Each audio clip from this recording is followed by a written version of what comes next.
பரிசுத்த நாம் மகிமைப்படுவதாக. வெற்றியுள்ள ரட்சிப்பின் அனுபவம் என்ற தலைப்பில் ஒரு ரட்சிக்கப்பட்ட தேவ பிள்ளை வெற்றியுள்ள கிறிஸ்தவ வாழ்க்கை எப்படி வாழ வேண்டும் என்கிற ஒரு அடிப்படையில இந்த வகுப்புகளை நாம் எடுத்துக்கொண்டிருக்கிறோம். முதலாவது பார்ட்டில் நம்ம பார்க்கும்போது, குமாரன் உங்களை விடுதலையாக்கினால் மெய்யாகவே நீங்கள் விடுதலை ஆவீர்கள். அடுத்தது, சத்தியத்தை அறிவீர்கள், சத்தியம் உங்களை விடுதலையாக்கும் என்றதான ஒரு கண்ணோட்டத்திலே நாம் பார்த்து கொண்டிருந்தோம். மூன்றாவதாக, கர்த்தரே ஆவியானவர், கர்த்தருடைய ஆவி எங்கேயோ அங்கே விடுதலை உண்டு என்கிறதான காரியத்தை குறித்து நாம் பார்த்தோம். அது ஒரு முகவுரையாக, முன்னுரையாக பார்ட் 1 கொடுக்கப்பட்டிருக்கிறது. குமாரன் மூலமாய் வருகிறதான விடுதலை, அது ரட்சிப்பு என்று சொல்லி நாம் பார்க்கிறோம். ரட்சிப்புல இயேசு கிறிஸ்துவினுடைய சிலுவை மரணம், அவருடைய அடக்கம், உயிர்த்தெழுதல், இதை விசுவாசிக்கிற ஒருத்தனுக்கு இயேசு கிறிஸ்து மூலமாய் ரட்சிப்பு கடந்து வருகிறது. இயேசு கிறிஸ்துவை விசுவாசிக்கிறது மூலமாக தான் ரட்சிப்பு. ரட்சிக்கப்பட்டவர்கள் சபைக்குள்ளே கடந்து போன உடனே சத்தியத்தை படிக்க ஆரம்பிக்கிறார்கள். அதாவது சிலுவை மரணம் அவர்களுக்கு சம்பாதித்து கொடுத்த ஆசீர்வாதங்கள் என்ன, சிலுவை மரணத்தின் மூலமாய் ஒரு ரட்சிக்கப்பட்ட விசுவாசிக்கு கிடைக்கிற அதிகாரங்கள் என்ன, சிலுவை மரணத்தின் மூலமாய் நமக்கு கிடைக்க போகிற நித்திய பாக்கியம் என்ன, இவைகள் எல்லாம் சத்தியம் ஒரு மனிதனுக்கு வெளிப்படுத்தி கொடுக்கிறது. இப்படி சபையில சத்தியத்தை படித்தவர்கள் சத்தியத்தின்படி ஞானஸ்நானம் எடுத்து சபையில அங்கத்தினர்களாய் மாறுகிறார்கள். இப்போ சபையில இப்படி சத்தியத்தை படித்து சத்தியத்தின் மூலமாய் நடக்கிற விடுதலை குறித்து ரட்சிப்பை உறுதிப்படுத்திக் கொள்ளுங்கள் என்கிறதான அந்த தலைப்புல நாம் அதை சொல்லியிருக்கிறோம். ஒருவேளை ரட்சிப்பை குறித்ததான சந்தேகமோ ரட்சிப்பை குறித்ததான காரியத்துல உங்களுக்கு ஏதாவது குழப்பம் இருந்தால் நீங்கள் அந்த வகுப்புகளை பார்க்க வேண்டும் என்று சொல்லி அன்பாய் கேட்டுக்கொள்கிறேன். ஏனென்றால் ரட்சிக்கப்பட்டவர்கள், ரட்சிப்பின் அனுபவத்தில் இருப்பவர்கள் அடுத்த லெவலுக்குள்ளாக, அடுத்தபடியாக எப்படி வெற்றியுள்ள வாழ்க்கை என்கிற ஒரு கண்ணோட்டத்திலே தான் இந்த வகுப்புகளை நாம் எடுக்கிறோம். அதனால ரட்சிக்கப்படாதவர்கள் நீங்கள் தயவு செய்து அந்த 4 பகுதிகளையும் நீங்கள் கவனமாய் பார்த்து ரட்சிப்பின் அனுபவத்தை பெற்றுக்கொண்டு அதற்கு பிற்பாடு இது கவனிக்கிறது உங்களுக்கு நலமாயிருக்கும். சரி, இப்பொழுது முகவுரையாக பார்ட் 1 நம்ம பார்த்தோம், இந்த ஆவியானவர் எங்கேயோ அங்கே விடுதலை உண்டு. இப்பொழுது இந்த வகுப்புகளில ஆவியானவர் மூலமாய் கிடைக்கக்கூடிய விடுதலைகளை குறித்து நாம் பார்த்து கொண்டிருக்கிறோம். அதை தான் இனி பார்க்கவும் போகிறோம். ஆவியானவர் மூலமாய் புதிய ஏற்பாட்டினுடைய சத்தியங்கள் நமக்கு வெளிப்படுத்தி தர வேண்டும். எனக்கு அருமையானவர்களே, புதிய ஏற்பாட்டினுடைய சத்தியம் முழுவதுமே பரிசுத்த ஆவியானவரால் தான் நமக்கு கொடுக்கப்பட்டிருக்கிறது. பழைய ஏற்பாடும் பரிசுத்த ஆவியானவரால் தான் நமக்கு எழுதப்பட்டு வைத்திருக்கிறது. புதிய ஏற்பாட்டில இயேசு கிறிஸ்து இந்த பூமியில இருந்த உடனே அவர் தன்னுடைய கடைசி காலகட்டத்துல அவர் சீசர்களிடத்துல பேசும்போது, நான் போகிறேன், ஒரு தேற்றரவாளன் இங்கு வருவார் என்று சொல்லி ஆவியானவரை அறிமுகப்படுத்துகிறார். அப்ப பாருங்க, இயேசு கிறிஸ்துவனுடைய ஊழியம் முடியும் போது ஆவியானவருடைய ஊழியம் அங்கு தொடங்குகிறது. அப்ப இயேசு கிறிஸ்து என்ன சொல்லுகிறார்? அவர் சகல சத்தியத்துக்குள்ளே உங்களை நடத்துவார்.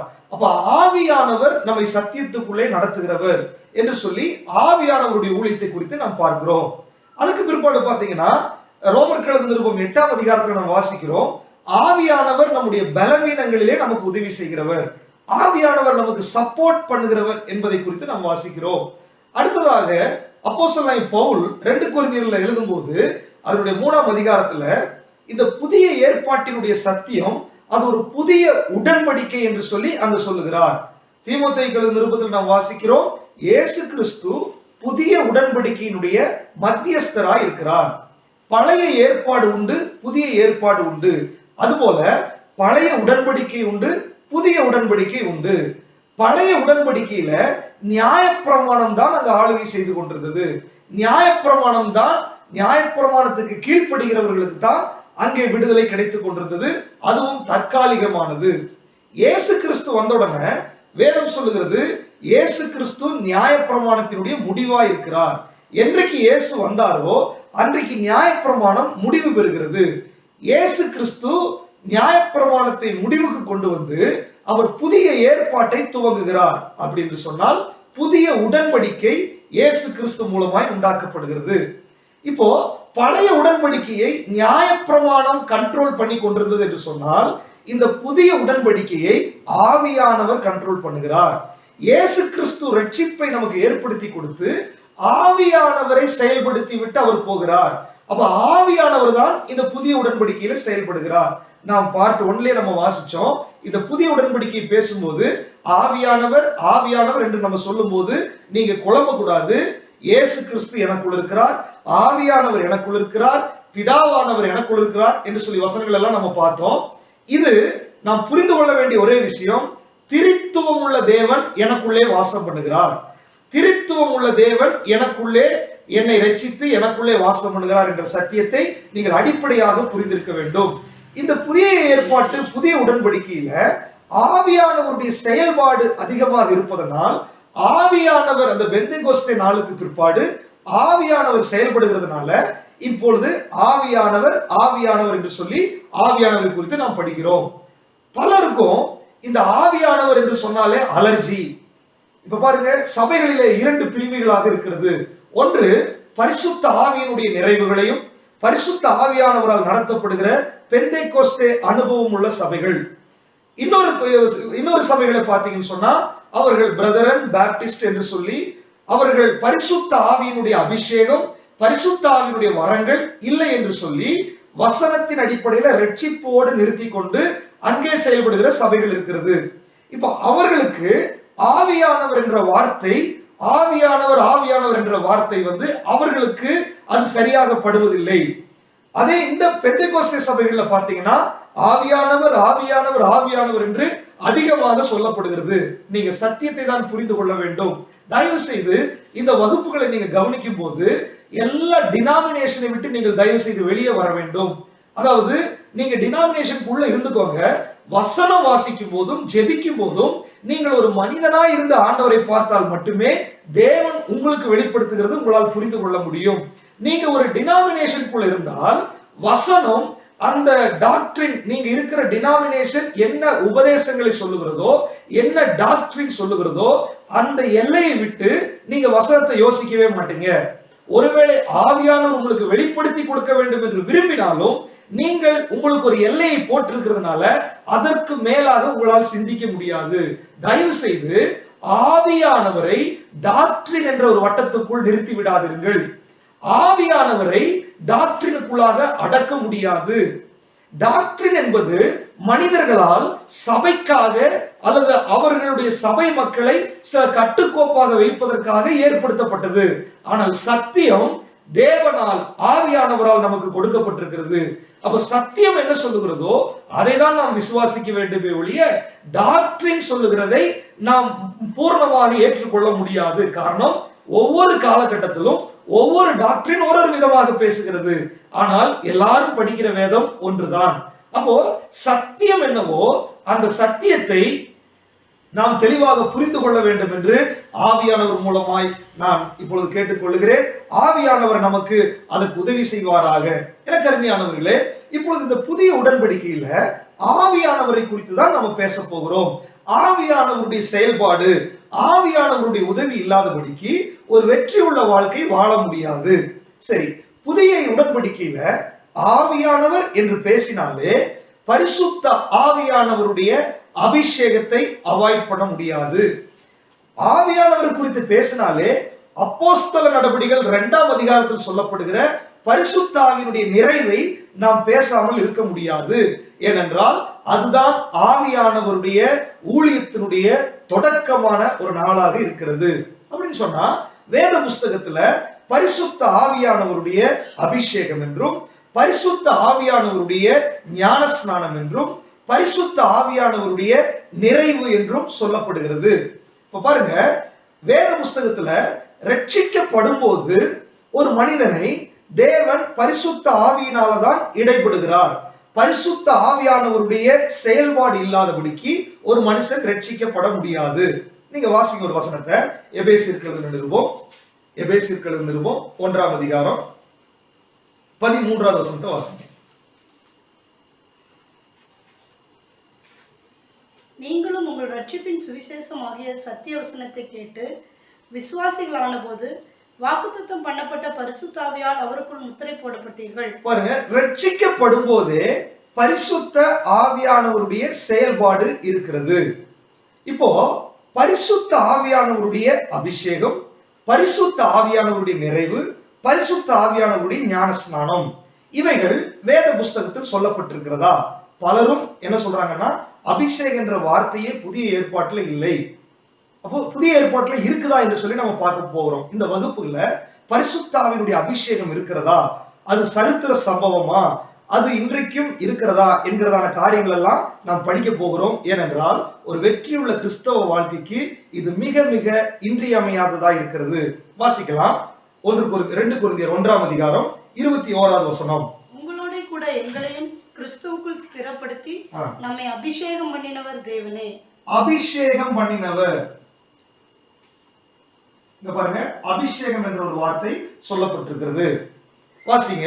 1 யோவான் 2ஆம் அதிகாரம் 27வது வசனம். நீங்கள் அவராலே பெற்ற அபிஷேகம் உங்களில் நிலைத்திருக்கிறது. நீங்கள் அவராலே பெற்ற அபிஷேகம் உங்களில் நிலைத்திருக்கிறது. அபிஷேகம் என்ற வார்த்தை 2ஆம் அதிகாரம் 20வது வசனம். நீங்கள் பரிசுத்தராலே அபிஷேகம் பெற்று சகலத்தையும் அறிந்திருக்கிறீர்கள். சகலத்தையும் அறிந்திருக்கிறீர்கள். அப்ப பாருங்க, பரிசுத்தராலே நாம் அபிஷேகம் பெற்று சகலத்தையும் நாம் அறிந்திருக்கிறோம். அங்கேயும் அபிஷேகம் என்ற வார்த்தை உபயோகப்படுத்தப்படுகிறது. அப்ப அபிஷேகம் என்ற வார்த்தை புதிய ஏற்பாட்டில் சொல்லப்பட்டிருக்கிறது. சரி, இப்பொழுது லூக்கா எழுதின சுவிசேஷம் 4ஆம் அதிகாரம் 1வது வசனத்தை வாசிங்க. இயேசு பரிசுத்த ஆவியினாலே நிறைந்தவராய். இயேசு பரிசுத்த ஆவியினாலே நிறைந்தவராய். நிறைவு குறித்து சொல்லப்படுகிறது. அப்போஸ்தலர் 2ஆம் அதிகாரம் 4வது வசனத்தை வாசிங்க. அவர்கள் எல்லாரும் பரிசுத்த ஆவியினாலே நிரப்பப்பட்டு. மீண்டுமா சொல்லப்பட்டிருக்குது, பரிசுத்த ஆவியினாலே நிரப்பப்பட்டு. அப்ப பாருங்க, பரிசுத்த ஆவியினுடைய நிறைவும் சொல்லப்பட்டிருக்கிறது. அடுத்ததாக வாசிங்க. அப்போஸ்தலர் 1ஆம் அதிகாரம் 4வது வசனம். அன்றியும் அவர் அவர்களுடனே கூடி வந்திருக்கும் போது அவர்களை நோக்கி, யோவான் ஜலத்தினாலே ஞானஸ்தானம் கொடுத்தான், நீங்கள் சில நாளுக்குள்ளே பரிசுத்த ஆவியினாலே ஞானஸ்தானம் பெறுவீர்கள். பாருங்க, ஞானஸ்நானம்.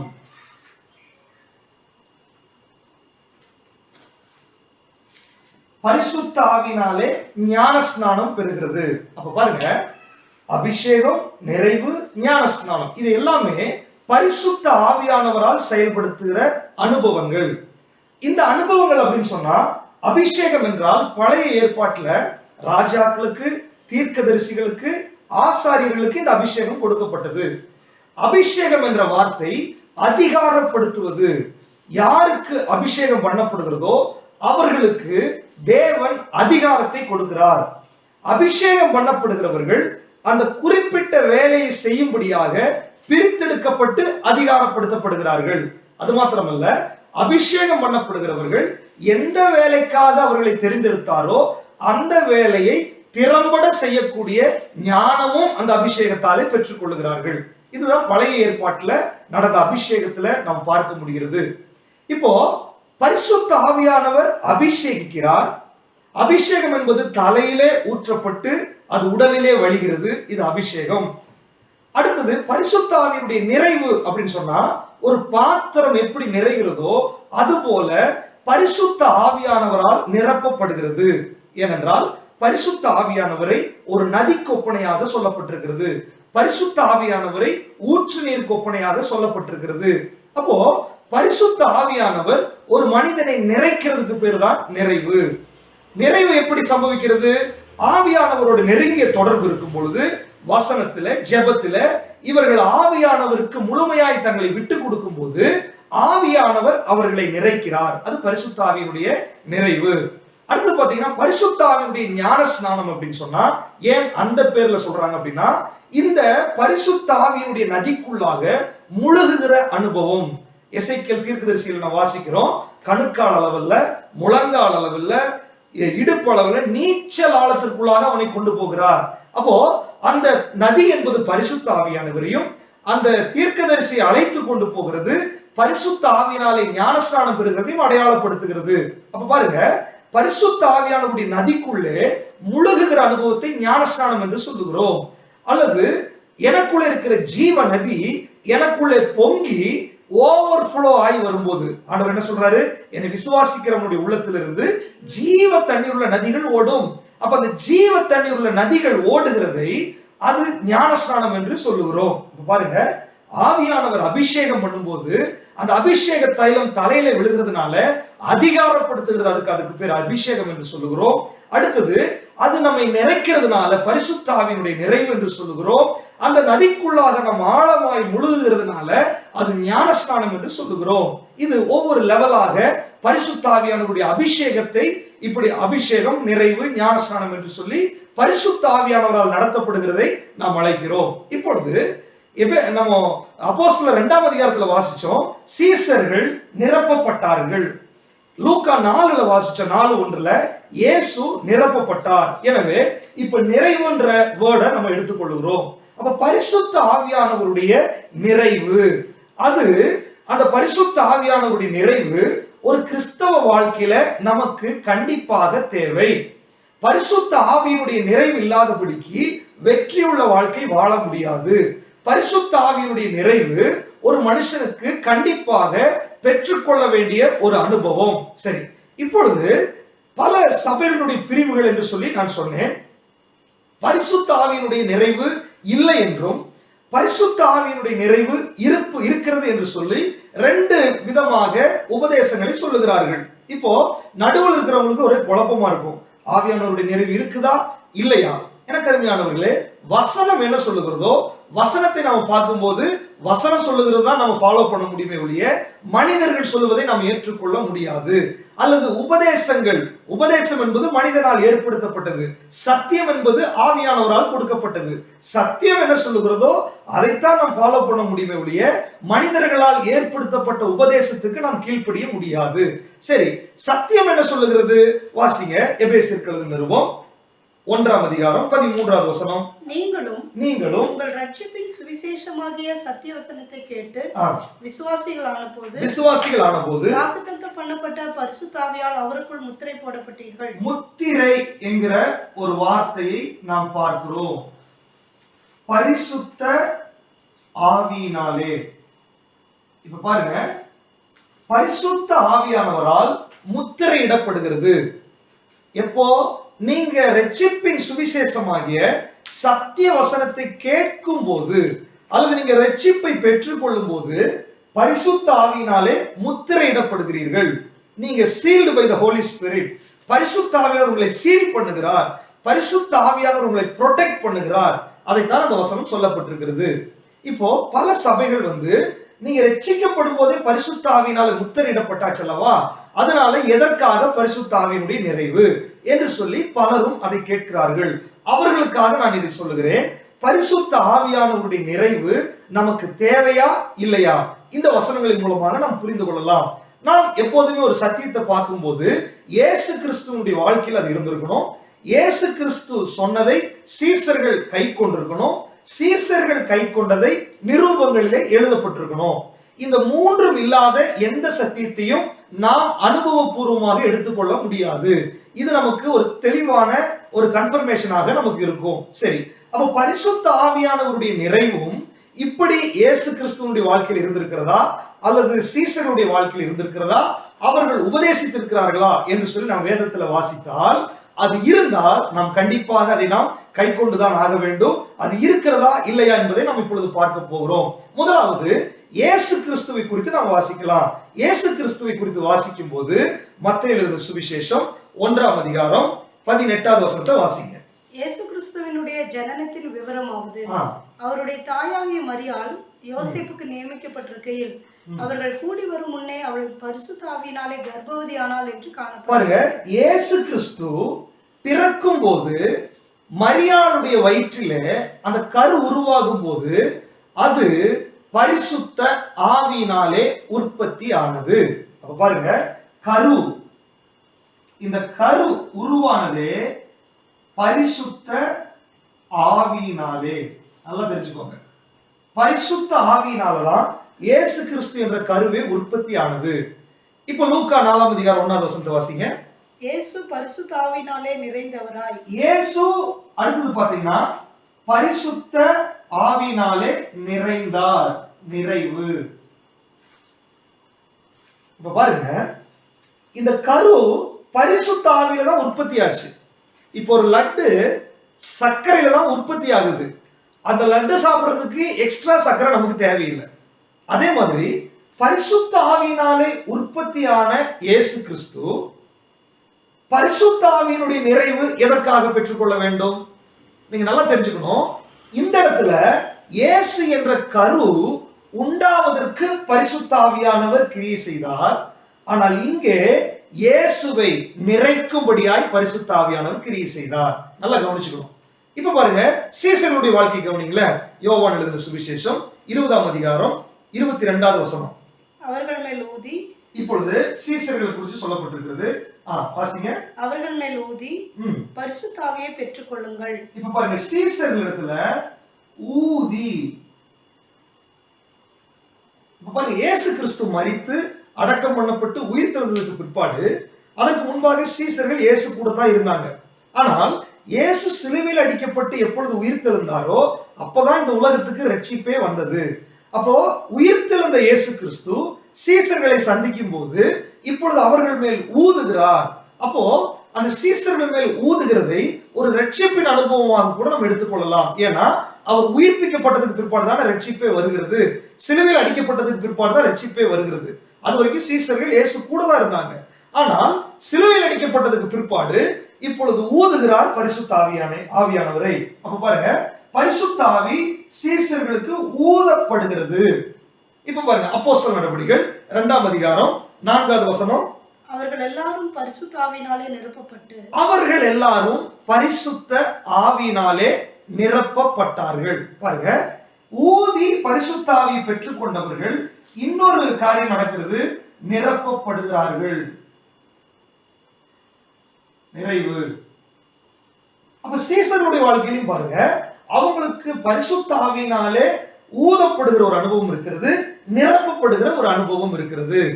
இயேசு கிறிஸ்துடைய வாழ்க்கையில கரு உண்டாவதற்கு பரிசுத்த ஆவியானவர் செயல்பட்டார்.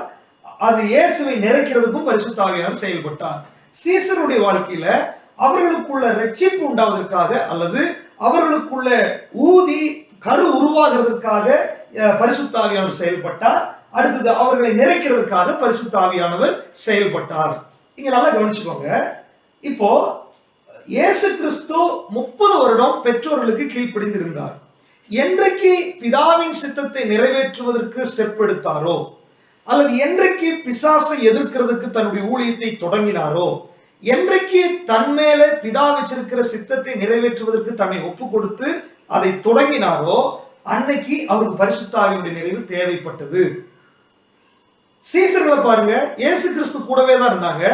என்றைக்கு அவர்களுடைய ஊழியத்துக்கு போக வேண்டும் என்று தேவன் தீர்மானித்திருந்தாரோ ஆண்டவர் சொல்லிட்டாரு, நீங்க எருசலேமை விட்டு போக வேண்டாம். எதற்காக? இந்த நிறைவு வர்றதுக்காக நீங்க வெயிட் பண்ணுங்க. அப்ப நிறைவு வந்த உடனே அவர்களை யாரும் கண்ட்ரோல் பண்ண முடியல. அவர்கள் ஊழியத்திற்குள்ளாக போனார்கள். ஒரு வெற்றி உள்ள கிறிஸ்தவ வாழ்க்கை வாழ்ந்தார்கள். இயேசு கிறிஸ்துவ பாருங்க, இந்த 3.5 வருஷம் அவருடைய வாழ்க்கையில தோல்வியே கிடையாது. எல்லா இடத்திலும் அதிகாரம் உடையவராய் ஜெயிக்க ஆரம்பித்தார். சீசர்களை பாருங்க, இந்த நிறைவுக்கு பிற்பாடு எந்த இடத்துலயும் அவங்க வாழ்க்கையில ஃபெயிலியரே கிடையாது. மரண பரியந்தம் அந்த சார்ஜ் அவர்களுக்குள்ள இருந்து கொண்டே இருந்தது. ஆவியானவர் அவர்களை நிறைத்து நிறைத்து செயல்படுத்தி கொண்டே இருந்தார். சரி, இப்பொழுது நம்ம விசுவாசிகள், நமக்கு விசுவாசி,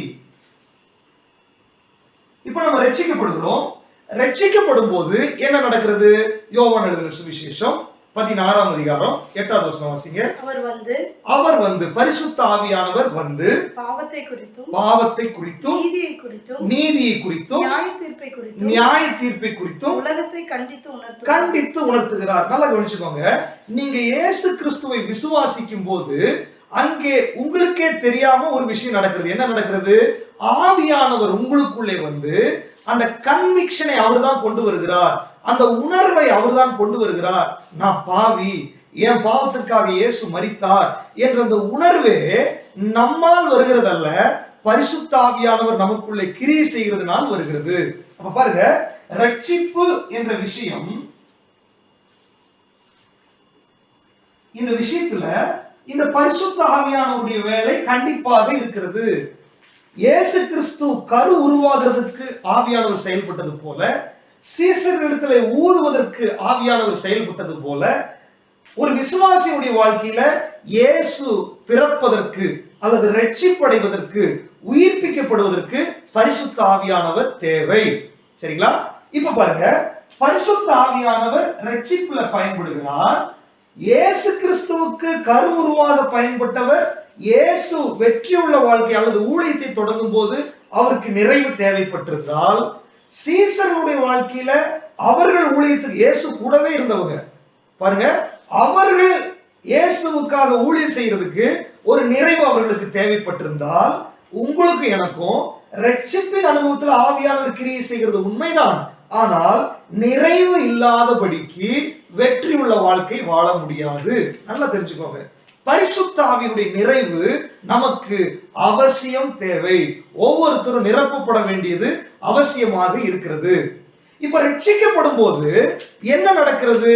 பலரும் இதுல நிறைய குழப்பங்கள் நடக்கிறது. பெந்தைக்கோஸ்தே சபையில் இருக்கிறவங்க என்ன சொல்றாங்க அப்படின்னா, நீங்க ஆவியானவருடைய நிறைவை பெற்றுக்கொள்ளனா பரலோகம் போக முடியாது. இந்த பக்கம் அபிஷேகம் இல்லாத சபைகள் அவங்க என்ன சொல்றாங்கன்னா, இல்ல ரட்சிக்கப்பட்டாதான் பரலோகம் போக முடியும். நல்லா தெரிஞ்சுக்கோங்க, பரலோகம் போறதுக்கு அடிப்படை தேவை ரட்சிப்பு. ரட்சிக்கப்பட்டால் அவன் பரலோகம் போக முடியும். நல்லா தெரிஞ்சுக்கோங்க, ரட்சிக்கப்பட்ட ஒருத்தன் அவன் நிறைக்கப்பட வேண்டும் என்பது தேவ சித்தம். ஏன் அப்படின்னா, அப்பதான் ஆண்டவருடைய சித்தத்தை இந்த பூமியில நம்மால் நிறைவேற்ற முடியும். ஆவியானவர் நமக்குள்ளே செயல்பட முடியும். அப்ப பாருங்க, பெந்தைக்கோஸ்தே சபைகள் கிட்ட கேட்டா அவர்களும் இவர்களுக்குள்ள கருத்து வேறுபாடு என்னன்னா, இவர்கள் டைரக்டா ஆவி இல்ல உங்களுக்கு என்று சொல்லுகிறார்கள். அதை எப்படி சொல்ல முடியும்? ஆவியானவர் இல்லாமல் எப்படி ரட்சிக்கப்படுவார்கள்? ஆவியானவருடைய கிரி இல்லாமல் எப்படி ரட்சிக்கப்பட முடியும்? கர்த்தருடைய ஆவி இல்லாதவன் அவருடையவன் அல்ல. அந்த வசனத்தை கையில் எடுத்துக்கிறாங்க.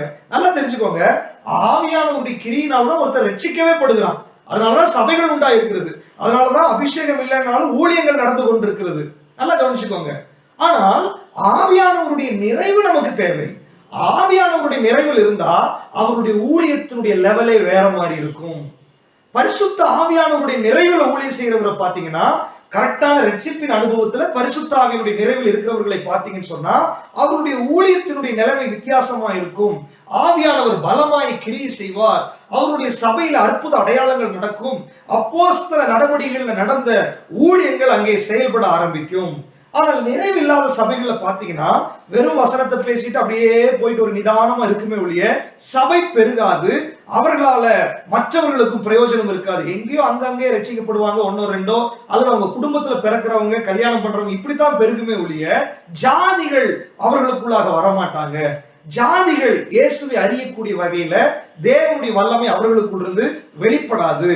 அப்ப பாருங்க, இன்றைக்கு ரட்சிப்பு நமக்கு தேவை. ரட்சிக்கப்பட்டவர்கள் பரிசுத்த ஆவியினுடைய நிறைவையும் பெற்றுக்கொள்ள வேண்டும், அபிஷேகமும் வேண்டும், வசனமும் வேண்டும். ரெண்டும் கலந்த ஒரு வாழ்க்கை தான் வேதம் நமக்கு காண்பிக்கிறது. சரி, இப்ப ரட்சிக்கப்படும் போது என்ன நடக்கிறது என்பதை நம்ம வாசிக்கலாம். பாருங்க, அந்த வசனத்துல பரிசுத்த ஆவியானவர் பாவத்தை குறித்தும் நீதி குறித்தும் நியாய தீர்ப்பை குறித்தும் கண்டித்து உணர்த்துகிறார். இப்ப பாருங்க, இந்த நான் ஒரு ஜார் மாதிரி வரைகிறேன். இது ஒரு கண்டெய்னர் அல்லது தண்ணீர் எடுக்கிற ஒரு ஜார்னு வச்சுக்கோங்க. தண்ணி எடுக்கிறது. இப்போ இது ஒரு அழுக்கு பாத்திரத்துக்குள்ள கிடக்கிறது. இதை நீங்க உபயோகிக்கணும்னு நீங்க நினைச்சீங்கன்னா என்ன பண்ணுவோம்? முதல்ல தண்ணீரை உபயோகிச்சு இதை கழுவுவோம். அப்ப பாருங்க, தண்ணீர் இதுக்குள்ள ஊத்தி இங்க இருக்கிற அழுக்குகள் எல்லாம் கழுவ ஆரம்பிப்போம். உள்ளேயும் கழுவோம், வெளியையும் கழுவுவோம். வெளியிலையும் அழுக்கு இருக்கும், உள்ளேயும் அழுக்கு இருக்கும். அப்ப பாருங்க, இந்த தண்ணீர் அழுக்கு ஜாரை கழுவுவதற்காக உபயோகப்படுத்தப்படுகிறது. சரி, கழுவி முடிச்சாச்சு. இந்த ஜாரை நீங்க உபயோகிக்கணும்னா என்ன பண்ண முடியும்? வெறுமனே கழுவி சுத்தப்படுத்தி டைனிங் டேபிள்ல ஒரு ஜார் இருந்தா யாராவது அதை எடுப்பாங்களா? அது யாருக்கு தேவை கிடையாது. ஆனால் கழுவி சுத்திகரித்ததை நீங்க தண்ணீரால் நிறைத்து வச்சீங்கன்னா வரவங்க எல்லாம் எடுத்து அதை யூஸ் பண்ணுவாங்க. அது எல்லாருக்கும் பிரயோஜனமா இருக்கும். அதுபோல ஒரு ரட்சிக்கப்பட்ட விசுவாசி அவன் ஒரு மனிதனாக இருக்கும் போது அவனை பரிசுத்த ஆவியானவர் கிரியை செய்த தண்ணீர் என்றால் பரிசுத்த ஆவியானவருக்கு ஒப்பனையாக சொல்லப்படுகிறது. இப்ப பரிசுத்த ஆவியானவர் மூலமாய் பரிசுத்த ஆவியானவர் இதன் மூலமாக சுத்திகரிப்பு நடக்கிறது. அப்போ உள்ளும் புறமும் சுத்திகரிப்பு நடந்துட்டு இது கிளீன் ஆனதுக்கு பிற்பாடு அவருடைய திட்டம் என்ன? இயேசு கிறிஸ்துவுக்கு சீசர்களுக்கு நடந்தது போல ஒரு விசுவாசியை நிறைக்கப்பட, இந்த கண்டெய்னர் பரிசுத்த ஆவியினாலே நிரப்பப்பட வேண்டும் என்று விரும்புகிறார். நல்லா கவனிச்சுக்கோங்க. நிரப்பப்பட்டால் மட்டுமே இது மற்றவர்களுக்கு பிரயோஜனமா இருக்கும். இப்ப பாருங்க, தொடர்ந்து இப்படி நிரப்பப்படும் போது, ஆவியானவரோட நெருங்கி நிரப்பப்படும் போது, நிரப்பப்பட்ட இந்த கண்டெய்னர் இப்ப நிரம்பி வழிய ஆரம்பிக்கும். இதைத்தான் ஆண்டவர் சொல்றாரு, என்னை விசுவாசிக்கிறவனுடைய உள்ளத்திலிருந்து ஜீவ தண்ணீர் உள்ள நதிகள் ஓடும். இப்படி நிரம்பி வழியும் போது அந்த ஒரு விசுவாசி சபைக்கு மட்டுமல்ல, குடும்பத்துக்கு மட்டுமல்ல, தேவன் அவனை தேசங்களுக்கு பயன்படுத்த முடியும், அநேகருக்கு அவர்கள் பயன்பட முடியும். நல்லா கவனிச்சுக்கோங்க. பரிசுத்த ஆவியினுடைய நிறைவு இல்லாம உங்களால் வெற்றியுள்ள வாழ்க்கையை வாழ முடியாது, நீங்கள் தேவனால் பயன்படுத்தப்படவும் முடியாது. அதனால நீங்க ரட்சிப்பின் அனுபவத்தை பெற்றிருந்தீங்கன்னா உங்க பாத்திரத்தை சுத்திகரித்திருக்கிறாரே ஒழிய, நீங்கள் சுத்தமாக்கப்பட்டிருக்கிறீர்களே ஒழிய நிறைக்கப்படவில்லை. அதே பரிசுத்த ஆவியானவருக்கு நீங்க விட்டு கொடுக்கும் போது நீங்கள் நிரப்பப்பட முடியும். எனவே நீங்க வெற்றியுள்ள வாழ்க்கை வாழ வேண்டும் என்று நாம் படிக்கும் போது பரிசுத்த ஆவியானவருடைய நிறைவு அது நமக்கு தேவை என்பதுல எந்த விதமான சந்தேகமும் இல்லை. நாம் வசனத்தின் அடிப்படையில் அதை பார்த்திருக்கிறோம். எனக்கு அருமையானவர்களே, என்னுடைய வாழ்க்கையில கூட நான் ரட்சிப்பின் அனுபவத்தில் இருந்தேனே ஒழிய பரிசுத்த ஆவியானவரால் நிரப்பப்படவில்லை. ஆவியானவர் பல புஸ்தகங்கள் மூலமாய், பல நபர்கள் மூலமாய் என்னோடு தொடர்ந்து பேசிக்கொண்டே இருந்தார். ஆனால் நான் வளர்ந்த சபை பரிசுத்த ஆவியினுடைய நிறைவு இல்லை என்று சொல்லி, அபிஷேகம் இல்லை, அந்நிய பாஷை இல்லை என்று சொல்லக்கூடிய ஒரு நிலையிலிருந்து நான் வந்திருந்தேன். எனவே இதை எதிர்த்து கிட்டத்தட்ட 4 வருடங்கள் நான் தர்கித்துக் கொண்டிருந்தேன். ஆனால் ஒரு நாள் நான் தேவ சன்னிதானத்துல ஜெபித்தேன், ஆண்டவரே, ஒருவேளை இந்த பரிசுத்த ஆவியானவருடைய நிறைவு இல்லை என்று சொன்னால் இனி இந்த பேச்சே என்னுடைய நாலேஜுக்கு வரக்கூடாது, இதை குறித்ததான டிஸ்கஷன் எனக்கு வேண்டாம், நான் தெளிவாய் போய் கொண்டிருக்கிறேன். ஆனால் பரிசுத்த ஆவியானவருடைய நிறைவு இருந்தது என்று சொன்னால், வசனத்தின்படி அது இருந்தால் எனக்கு அது கண்டிப்பாக வேண்டும். இந்த பிரேயரை நான் பண்ணேன். நல்லா கவனிச்சுக்கோங்க. இதை குறிச்சுதான, ஏன்னா தேவையில்லாம இதை குறிச்சுதான எண்ணங்கள் நமக்கு இருக்குதா இல்லையா, இவங்க இருக்குதுன்னு சொல்றாங்க, இவங்க இல்லைன்னு சொல்றாங்க, 2 பேரும் பைபிளை வச்சிருக்காங்க, குழப்பமாயிருச்சு. நான் ஆண்டவர்கிட்ட கேட்டேன், ஆண்டவரே, இருக்கிறது என்று சொன்னால் அது எனக்கு வேணும், இல்லைன்னா அது எனக்கு வேண்டாம் என்று சொல்லி ஆண்டவர்கிட்ட நான் ஒரு தனி மனுஷனாய் இருந்து ஒப்பு கொடுத்தேன்.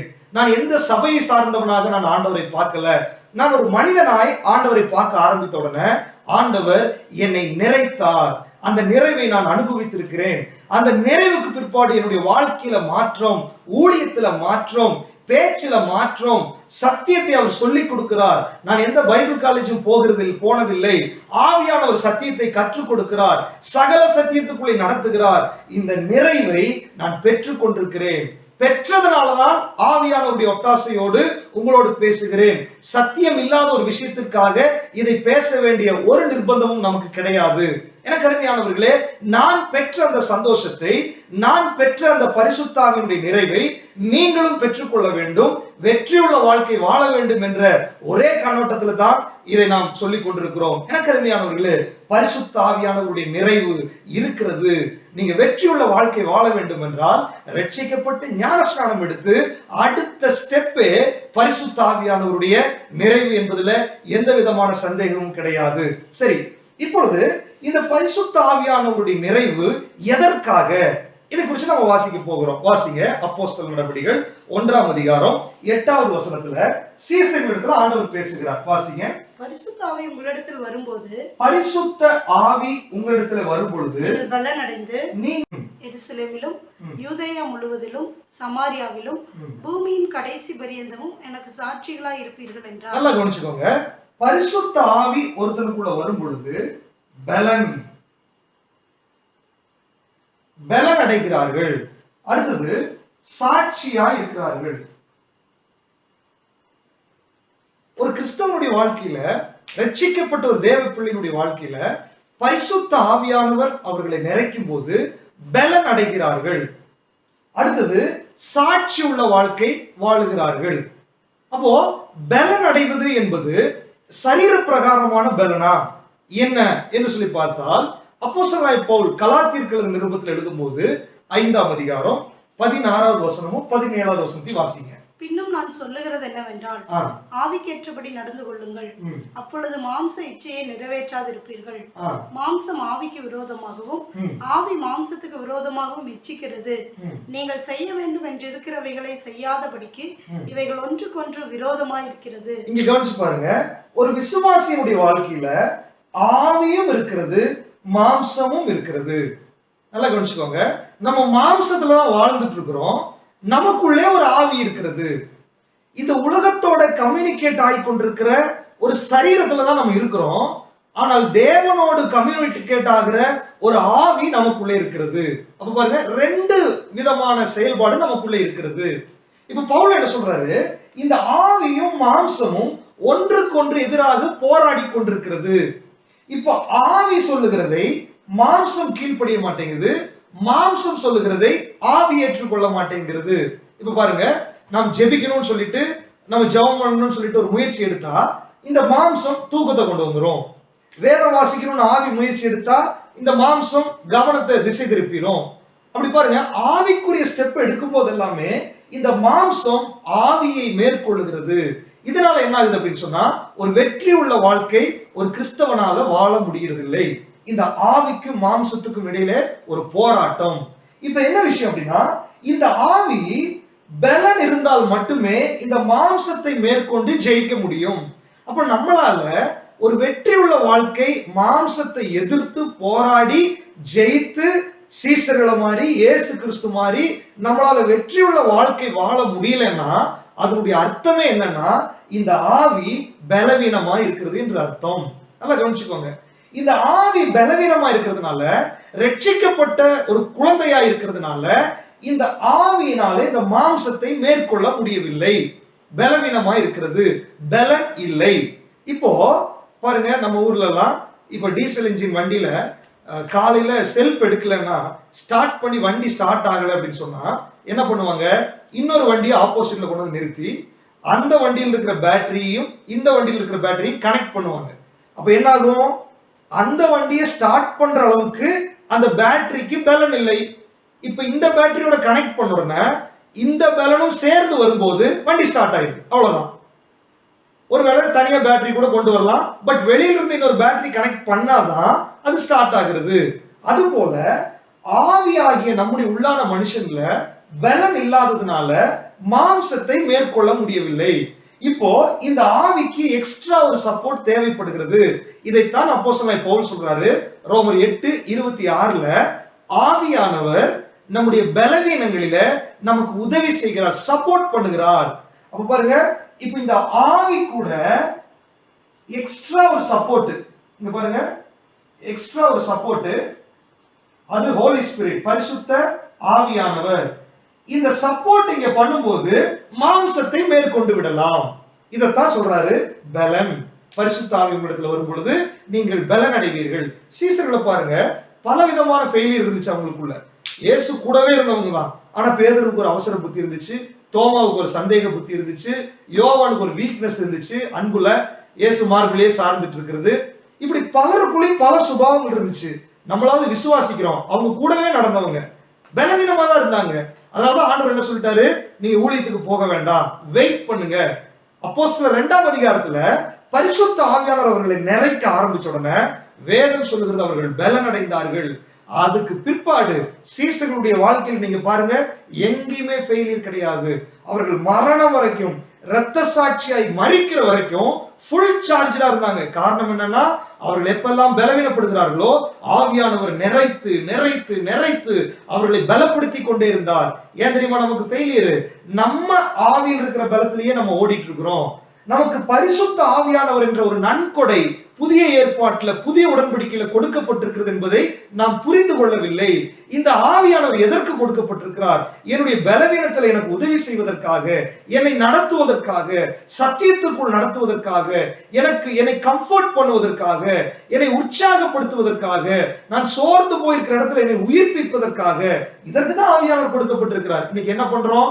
நம்ம மாம்ச முயற்சியிலேயே, நம்முடைய ஞானத்திலேயே நம்ம மேற்கொள்ள பழகி கொண்டிருக்கிறோம். அது ஒரு நாளும் கண்டினியூவான வெற்றி நமக்கு கொடுக்காது. அது நம்முடைய வாழ்க்கையில தோல்வி தான் கொண்டு வரும். அது மாத்திரமல்ல, நாம் மற்றவர்களுக்கும் பிரயோஜனமா இருக்க முடியாது. எனக்கு அருமையானவர்களே, பரிசுத்த ஆவி வரும் பொழுது பலன் அடைகிறோம். சரி, பலன் அடைந்ததுக்கு பிற்பாடு என்ன நடக்குது அப்படின்னா, அவர்கள் சாட்சியாய் வாழுவார்கள். நல்லா பாருங்க, பலன் அடைந்தவர்கள் தான் ஒரு வீட்டுல சாட்சி, சமுதாயத்துல சாட்சி, சபையில சாட்சி. அப்ப பாருங்க, இப்ப பலன் அடைகிறவர்கள் எப்படி சாட்சியா இருக்க முடியும்? சாட்சி வாழ்க்கை அப்படின்னு சொன்னாலே, இப்ப அவருடைய கற்பனைகளுக்கு நம்ம கீழ்ப்படுகிறது. இப்ப ஒரு கணவன் மனைவி இருக்கிறாங்கன்னு வச்சுக்கோங்களேன், கணவனுக்கு கீழ்ப்படியணும் வசனம் சொல்லுகிறது. இப்ப பரிசுத்த ஆவியானவர் எனக்குள்ள கிரியை செய்யும் போது அது வெறும் வசனமாய் மட்டும் என்னை தாண்டி போக வைக்க மாட்டாரு. அந்த வசனத்திற்கு என்னை கீழ்ப்படியற்கு எனக்கு உதவி செய்வார், என்னை கீழ்ப்படிய பண்ணுவார். அப்படின்னு சொன்னா, இப்போ ஒருவேளை யார்கிட்டயாவது நம்ம ஒப்புரவாக முடியல, மன்னிப்பு கேட்கல அப்படின்னு சொன்னா வசனத்தை படிப்போம், ஆனா நம்மளால செய்ய முடியாது. பரிசுத்த ஆவியானவர் என்ன பண்றாரு? என்னை அதை செய்ய வைக்கிறதுக்கு என்னை பலப்படுத்துகிறார். அப்படின்னு சொன்னா, வசனம் என்னவெல்லாம் சத்தியம் சொல்லுகிறதோ அதை நம்முடைய பிராக்டிக்கல் லைஃப்ல செயல்பாட்டுக்கு வருவதற்கு நமக்கு உதவி செய்கிறது தான் பரிசுத்த ஆவியானவருடைய வேலை. அப்போ வசனத்தின்படி வாழ நம்ம தொடங்கினாலே அதற்கு பெயரே சாட்சி வாழ்க்கை. இந்த சாட்சி வாழ்க்கை தான் வெற்றி உள்ள ஒரு வாழ்க்கைக்கு நேராக நம்மை நடத்தும். இந்த சாட்சி வாழ்க்கை தான் மற்றுள்ளவர்களை கிறிஸ்துவுக்குள்ளாக ஆதாயப்படுத்த முடியும். அப்ப பாருங்க, பரிசுத்த ஆவியானவர் நமக்கு கொடுக்கப்பட்டிருக்கிறது நாம் பலன் அடைவதற்கும் சாட்சியாய் வாழ்வதற்கும். நீங்க ரட்சிக்கப்பட்டிருக்கலாம், இயேசுவை ஏற்றுக்கொண்டிருந்திருக்கலாம், ஆனால் உங்களுடைய உள்ளான மனுஷன்ல பலன் இருக்கிறதா அல்லது உங்களுக்குள்ள ஒரு சாட்சி வாழ்க்கை இருக்கிறதா? ஒருவேளை அது இல்லைன்னு சொன்னா இன்னைக்கே நீங்க ஆவியானவருக்கு ஒப்பு கொடுங்க. ஆவியானவர் எங்கேயோ அங்கே விடுதலை உண்டு. ஆவியானவர் உங்களுக்கு சப்போர்ட் பண்ணுவார். அவர் உங்களுக்கு ஹெல்ப்பர். அவர் உங்களுடைய பலவீனங்கள் உங்களுக்கு உதவி செய்கிறவர். அவரை நீங்கள் உபயோகப்படுத்தாவிட்டால், ஆவியானவர் நீங்க செயல்படுத்தாவிட்டால் அவரை நீங்கள் துக்கப்படுத்துகிறீர்கள் என்ற அர்த்தம். அவர் கூடவே தான் நிற்கிறார். அவரை நீங்க உபயோகப்படுத்தலைன்னா அவர் துக்கப்பட்டு கொண்டிருக்கிறார். அந்த ஆவியானவரை நீங்க உபயோகப்படுத்தி பாருங்க, நீங்க இருக்கிற நிலைமையை விட எழுப்பி பிரகாசிக்க முடியும். சீசர்களை போல, இயேசுவை போல ஒரு வெற்றியுள்ள வாழ்க்கை நம்மால வாழ முடியும் என்பதுல எந்த விதமான சந்தேகம் கிடையாது. சரி, இந்த ஆவியானவர் பலப்படுத்துகிறதுக்கு மட்டுமா? வாசிங்க 1 கொரிந்தியர் 12ஆம் அதிகாரம் 11வது வசனத்தை வாசிங்களேன். இவைகளை எல்லாம் அந்த ஒரே ஆவியானவர் நடப்பித்து தமது சித்தத்தின்படியே அவனவனுக்கு பகிர்ந்து கொடுக்கிறார். இந்த 1 கொரிந்தியர் 12ஆம் அதிகாரத்துல வரங்களை குறித்து சொல்லப்பட்டிருக்குது. இந்த வரங்களை பகிர்ந்தளிக்கிறவர் ஆவியானவர். ஒருவேளை உங்களுக்குள்ள ஒரு ஆசை இருக்கலாம், நான் எனக்குள்ள தீர்க்க தரிசன வர வேண்டும், சுகமளிக்கிற வர வேண்டும், நான் ஞான வரங்கள் வேண்டும், ஆவிகளை பகுத்தறிகிற வர வேண்டும். ஒருவேளை நமக்குள்ள ஒரு ஆசையா இருந்திருக்கலாம். உங்க ஆசைகள் எல்லாம் எப்ப நிறைவேறும் தெரியுமா? நீங்க பரிசுத்த ஆவியில நிரப்பப்படும் போதுதான். பரிசுத்த ஆவியானவர் உங்களுக்குள்ள வரும்போதுதான் அவர்தான் வரங்களை உங்களுக்கு கொடுக்கிறவர், அவர்தான் வரங்களை செயல்படுத்துகிறவர். ஆவியானவர் மூலமா தான் எல்லா வரங்களும் ஆக்டிவேட் ஆகிறது. அப்படின்னு சொன்னா, ஒரு விசுவாசியுடைய வாழ்க்கையில இயேசுவே தெய்வம் என்று அவன் மற்றுள்ளவர்களுக்கு வெளிப்படுத்தி காமிக்கணும்னு சொன்னா அவனுக்குள்ளே வரங்கள் செயல்பட வேண்டும். சீசர்களை பாருங்க, பேதுருவும் யோவானும் பாருங்க, பவுலை பாருங்க, அவர்கள் போற இடத்துல எல்லாம் இயேசுதான் தெய்வம் என்பதை நிரூபித்து காட்டினார்கள். எப்படி? அவர்களுக்குள்ளே வரங்கள் செயல்பட்டது. பிசாசுக்கு எதிரான வல்லமை, வியாதிகளுக்கு எதிரான வல்லமை, அசுத்த ஆவிகளுக்கு எதிரான வல்லமை, கள்ள உபதேசிகளுக்கு எதிரான வல்லமை, அதிகாரமுடைய பிரசங்கம், ஆவிகளை பகுத்தறிகிற வரம், இதெல்லாம் ஆவியானவர் அவர்களுக்குள்ள கொடுக்கிறதுனால அவர்கள் எங்கேயுமே யாருக்குமே பயப்படாதபடிக்கு பயங்கர அதிகாரத்தோடு அவருடைய வாழ்க்கை நடந்துச்சு. கிறிஸ்தவ வாழ்க்கை, உங்களுடைய வாழ்க்கை, என் வாழ்க்கை ஏன் அப்படி தோல்வி அப்படின்னா, நாம் பரிசுத்த ஆவியானவருக்கு இடம் கொடுக்காததுனாலதான். அவர் நம்மை நிறைக்காததுனால நமக்குள்ளே வரங்கள் கிரியை செய்கிறது இல்லை. நல்லா பாருங்க, இந்த பரிசுத்த ஆவியானவருடைய அபிஷேகத்தையும் பரிசுத்த ஆவியானவருடைய நிறைவை ஏற்றுக்கொள்ளாத சபைகளை பார்த்தீங்கன்னா அங்க கிஃப்டே ஆபரேட் ஆகாது. பிசாசு ஓடாது, வியாதிகள் சுகமாகாது, ஞான வரங்கள் இருக்காது, தீர்க்க தரிசனம் இருக்காது, அந்நிய பாஷை இருக்காது, எதுவுமே இருக்காது. ஆனா இந்த பக்கம் பாருங்க, ஆவியானவர் விட்டு கொடுத்தவங்களை பாத்தீங்கன்னா எல்லா கிஃப்டும் ஆபரேட் ஆயிட்டு இருக்கும். வசனம் வரங்கள் தேவை என்று அல்லவா சொல்லுகிறது. எபேசியர்கள் நிருபத்துல வாசிக்கிறோம், பரிசுத்தவான்கள் சீர்பொருந்தற்கு, சபை பக்தி விருத்தி அடைவதற்கு தான் இந்த ஊழியங்கள், 5 வகையான ஊழியங்களை அவர் ஏற்படுத்தி இருக்கிறார். அப்ப பாருங்க, இந்த ஊழியங்கள் எல்லாம் செயல்படுறதுக்கு ஆவியானவர் தேவை. அப்ப ஆவியானவரை செயல்படுத்தாத சபைகள்ல பாத்தீங்கன்னா ஒன்றுமே நடக்காது, விடுதலையே நடக்காது. வசனம் மட்டும் தான் பேசிட்டே இருப்பாங்க. சுவிசேஷ ஊழியம் நடக்கும், ஆனால் ஆவியானவர் செயல்படுற இடத்துல பாத்தீங்கன்னா இயேசுவே தேவன் என்று நிரூபிக்கும்படியாய் ஆவியானவர் அங்க செயல்பட்டு கொண்டிருப்பார். நீங்களும் நானும் அப்படிப்பட்ட ஒரு ஊழியத்துக்கு தான் தேவன் நம்மை அழைத்து இருக்கிறார். உங்க கண்கள் திறக்கப்பட வேண்டும். நீங்க ஒரு குழந்தை மாதிரி இந்த வசனத்தை நீங்க படிச்சு பாருங்க. வீட்டுல போய் அதை நீங்க உட்கார்ந்து தியானம் பண்ணுங்க. இந்த வசனத்தின் மூலமாய் ஆவியானவர் உங்களோடு இடைபடுவார், உங்களையும் நிறைப்பார், உங்களை பலப்படுத்துவார், உங்களை சாட்சி வாழ்க்கை வாழ வைப்பார், உங்களுடைய வாழ்க்கையில வரங்களை வெளிப்படுத்தி உங்களை வல்லமையாய் பயன்படுத்துவார் என்பதுல எந்த விதமான சந்தேகமும் கிடையாது. சரி, இனி ஒரு டவுட் இருக்கு. பரிசுத்த ஆவியானவருடைய நிறைவு அல்லது இந்த அபிஷேகம் என்பது சரித்திர சம்பவம், அது எல்லாருக்கும் கிடையாது என்று சொல்லி ஒரு வாதம் இருக்கிறது. அப்ப சரித்திர சம்பவமா இது இன்றைக்கும் எனக்கும் உங்களுக்கும் தேவையான அல்லது கொடுக்கக்கூடிய ஒரு ஆசீர்வாதமா என்று சொல்லி நம்ம பார்க்கணும்னா வசனம் என்ன சொல்லுகிறது? வாசிங்க. அப்போஸ்தலர் நடபடிகள் 2ஆம் அதிகாரம் 39வது வசனத்தை வாசிங்க. வாக்குத்தத்தமானது உங்களுக்கும் உங்கள் பிள்ளைகளுக்கும் நம்முடைய தேவனாகிய கர்த்தர் வரவழைக்கும் தூரத்தில் உள்ள யாவருக்கும் உண்டாயிருக்கிறது. இப்ப பாருங்க, அப்போஸ்தலனாகிய பேதுரு வாக்கு தத்தத்தை பேசுகிறார். வாக்கு தத்தம்,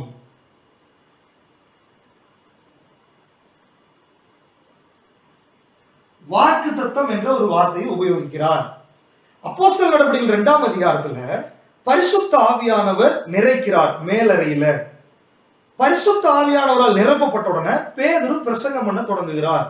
அவர் பிரசங்கம் பண்ணினுடைய முடிவில் அவர் சொல்லுகிறாரு, வாக்கு தத்தமானது உங்களுக்கும் உங்கள் பிள்ளைகளுக்கும் தேவனாகிய கர்த்தர் தூரத்துல வரவழைக்கிற யாவருக்கும் சொந்தம் அப்படின்னு கேட்டா, தேவனாகிய கர்த்தர் தூரத்துல யாரையெல்லாம் அழைக்கிறாரோ அவர்களுக்கும் இந்த வாக்கு தத்தம் சொந்தம் என்றுதானே அர்த்தம். வசனம் அப்படித்தானே சொல்லுகிறது. அப்போ தேவனாகிய கர்த்தர் வருகிற வரைக்கும், அவருடைய திரும்பி வருகிற அந்த வரவு வரைக்கும் யாரெல்லாம் ரட்சிக்கப்படுறாங்களோ, யாரையெல்லாம் ஆண்டவர் அழைக்கிறாரோ அவர்களுக்கும் இந்த வாக்கு தத்தம் சொந்தம் என்றுதானே அர்த்தம். சரி, இந்த வாக்கு தத்தம் என்றால் என்ன? அதற்கும் பரிசுத்த ஆவியினுடைய நிறைவுக்கும் என்ன சம்பந்தம்? வாக்கு தத்தம் என்றால் என்ன? இப்ப பாருங்க, அப்போஸ்தலர் நடபடிகள் 1ஆம் அதிகாரம் 5வது வசனம். ஆகையால் நீங்கள் எருசலேமை விட்டு போகாமல் என்னிடத்தில் கேள்விப்பட்ட பிதாவின் வாக்குத்தத்தம் நிறைவேற காத்திருங்கள் என்று கட்டளையிட்டார். இப்ப பாரு, ஆண்டவர் சொல்றாரு சீசர்களிடத்துல, நீங்கள் எருசலேமை விட்டு வெளியே போகாமல் பிதாவின் வாக்குத்தத்தம் நிறைவேற காத்திருங்கள். இப்ப பாருங்க, பிதாவின் வாக்குத்தத்தம், இதே வாக்குத்தத்தம் தான் அவர் சொல்றாரு. பிதாவின் வாக்குத்தத்தம் நிறைவேறுவதற்காக காத்திருங்கள். பிதாவின் வாக்குத்தத்தம் என்றால் என்ன அப்படின்னு கேட்டா, யோவேல் 2ஆம் அதிகாரம் 28வது வசனம் வாசிங்க. அதற்கு பின்பு நான் மாம்சமான யாவர் மேலும் என் ஆவியை ஊற்றுவேன். அப்பொழுது உங்கள் குமாரரும் உங்கள் குமாரத்திகளும் தீர்க்க தரிசனம் சொல்லுவார்கள். உங்கள் மூப்பர் சொப்பனங்களையும் உங்கள் வாலிபர் தரிசனங்களையும் காண்பார்கள். இப்ப பாருங்க, வாக்குத்தத்தம் பேதுரு சொல்றாரு. என்ன வாக்குத்தத்தம்? அததான் இயேசு கிறிஸ்து சொல்றாரு. பிதாவின் வாக்குத்தத்தம் நிறைவேறதுக்கு நீங்க காத்துருங்க. அதத்தான் பேதுரு சொல்றாரு. சரி, பிதாவின் வாக்குத்தத்தம் என்ன? யோவேல் தீர்க்கதரிசி 2:28 சொல்லப்பட்டிருக்கிறது, மாம்சமான யாவர் மேலும் என்னுடைய ஆவியை ஊற்றுவேன். ஆவி, யோவேல் தீர்க்கதரிசனத்துல ஆவியானவரை குறித்து ஆவி ஊற்றுவேன் என்று சொல்லி ஒரு வாக்குத்தத்தத்தை அங்க சொல்லுகிறார். இப்ப உங்களுக்கு ஒரு டவுட் வரலாம், யோவேல் தீர்க்க தரிசனத்துல இன்னும் நிறைய தீர்க்க தரிசனங்கள், நிறைய தீர்க்க தரிசன வார்த்தைகள் இருக்குது. இது ஆவியானவரை குறிச்சு அல்லது பரிசுத்த ஆவியுடைய நிறைவை குறிச்சுதான் சொல்றாருன்னு எப்படி நம்ம நம்ப முடியும் அப்படின்னு கேட்டீங்கன்னா, இதை பேதுரு உறுதிப்படுத்துகிறார். அப்போஸ்தலர் 2ல அவர் நிரப்பப்பட்ட உடனே எல்லாரும் பிரமிக்கிறாங்க, இது என்னது, என்ன நடக்கிறது என்று சொல்லி ஆச்சரியப்படும் போது பேதுரு எழுந்து பேச தொடங்குறாரு. அவர் பேசின முதல் வார்த்தையே வாசிங்க, 16வது வசனம் 2. தீர்க்கதரிசியாகிய யோவேலினால் உரைக்கப்பட்டபடியே இது நடந்தேறுகிறது. தீர்க்கதரிசியாகிய யோவேலினால் உரைக்கப்பட்ட நிறைவு. நிறைவு பாருங்க, இந்த நிறைவு தான் இப்ப நடந்திருக்குது என்று சொல்லி சொல்லுகிறார். நல்லா கவனிச்சுக்கோங்க, தீர்க்கதரிசியாகிய யோவேலினால் உரைக்கப்பட்டதுதான் அப்போஸ்தலர் 2ஆம் அதிகாரத்துல நடந்த அந்த சம்பவம். இந்த சம்பவத்தை தான் இயேசு கிறிஸ்துவும் சொல்றாரு பிதாவின் வாக்குத்தத்தம் என்று. இந்த வாக்குத்தத்தத்தை தான் பேதுரு சொல்லுகிறாரு, இந்த வாக்குத்தத்தமானது உங்களுக்கும் உங்கள் பிள்ளைகளுக்கும் தேவனாகிய கர்த்தர் தூரத்துல வரவழைக்கிற யாவருக்கும் சொந்தம் என்று இவ்வளவு தெளிவா எழுதுறதுக்கு பிற்பாடும் இது சரித்திர சம்பவம் சொல்லி நம்மளால எப்படி அடக்கி கொள்ள முடிகிறது? தயவு செய்து சத்தியத்துக்கு நேராக திரும்புங்கள், சத்தியத்தை அறிவீர்கள், சத்தியம் உங்களை விடுதலையாக்கும். நல்லா திரும்ப திரும்ப வாசிச்சு பாருங்க, உங்க கண்கள் திறக்கப்படணும். இது வாக்கு தத்துவம், இது நமக்குள்ள வாக்கு தத்துவம். பாருங்க, சரி நிருபத்தில் எழுதப்பட்டிருக்கிறதா? வாசிங்க, கலாத்தியருக்கு எழுதின நிருபம், அப்போஸ்தலனாகிய பவுல் கலாத்தியருக்கு எழுதின நிருபம் 3ஆம் அதிகாரம் 14வது வசனம் வாசிங்க. ஆபிரகாமுக்கு உண்டான ஆசீர்வாதம், ஆபிரகாமுக்கு உண்டான ஆசீர்வாதம் கிறிஸ்து இயேசுவினால் புறஜாதிகளுக்கு வரும்படியாகவும், கிறிஸ்து இயேசுவினால் புறஜாதிகளுக்கு வரும்படியாகவும், ஆவியை குறித்து சொல்லப்பட்ட வாக்குத்தத்தத்தை, ஆவியை குறித்து சொல்லப்பட்ட வாக்குத்தத்தம். இங்க பாருங்க, ஆவியை குறித்து சொல்லப்பட்ட வாக்குத்தத்தம் என்று மீண்டுமாக இதைத்தான் சொல்றாரு. வெறும் வாக்குத்தத்தம் இல்ல, இது ஆவியை குறித்து சொல்லப்பட்ட வாக்குத்தத்தம். அப்படின்னு என்னது? யோவேல், யோவேல சொன்னதுதான் அப்போஸ்தலர் 2ல நடந்திருக்குது. அது நடந்த உடனேதான் பேதுரு இந்த வாக்குத்தத்தத்தை குறித்து பேசுறாரு. அப்ப அதுவும் நிறைவை குறித்து தானே பேசுது. இப்ப பாருங்க, எபேசியர் 1ஆம் அதிகாரம் 13வது வசனம். நீங்களும் உங்கள் ரட்சிப்பின் சுவிசேஷமாகிய சத்திய வசனத்தை கேட்டு, ரட்சிப்பின் சுவிசேஷமாகிய சத்திய வசனத்தை கேட்டு விசுவாசிகளானபோது, நீங்க விசுவாசிகள் ஆனபோது, வாக்குத்தத்தம் பண்ணப்பட்ட பரிசுத்த ஆவி, நல்லா அண்டர்லைன் பண்ணுங்க, வாக்குத்தத்தம் பண்ணப்பட்ட பரிசுத்த ஆவியினாலதான் அவருக்குள் முத்திரை போடப்பட்டீர்கள். அப்படின்னா அண்டர்ஸ்டுட். அது அப்படின்னா என்ன அர்த்தம்? ரட்சிக்கப்படும் போது வாக்குத்தத்தம் பண்ணப்பட்ட பரிசுத்த ஆவியினாலே முத்திரை போடப்பட்டீர்கள். அப்படின்னா என்ன சொல்றாரு பவுல்? ரட்சிக்கப்பட்ட உடனேயே வாக்குத்தத்தம் பண்ணப்பட்ட யோவேல் தீர்க்கதரிசியால் சொல்லப்பட்டது, இயேசுவால் சொல்லப்பட்டது, 2ஆம் அதிகாரத்துல நிறைவேறின அந்த வாக்குத்தத்தம் பண்ணப்பட்ட ஆவியானவரால், ஆவியானவருடைய நிறைவால் முத்திரை போடப்பட்டீர்கள். அதுதான் அந்த வசனத்தினுடைய அர்த்தம். எனக்கு அருமையானவர்களே, அந்த அனுபவத்தை நீங்க பெற்றிருக்கிறீர்களா? நிருபங்கள் முழுவதுமே ரோமர், கொரிந்தியர், கலாத்தியர், எபேசியர், தெசலோனிக்கேயர் எல்லா நிருபத்தையும் நீங்க வாசிச்சு பாருங்க.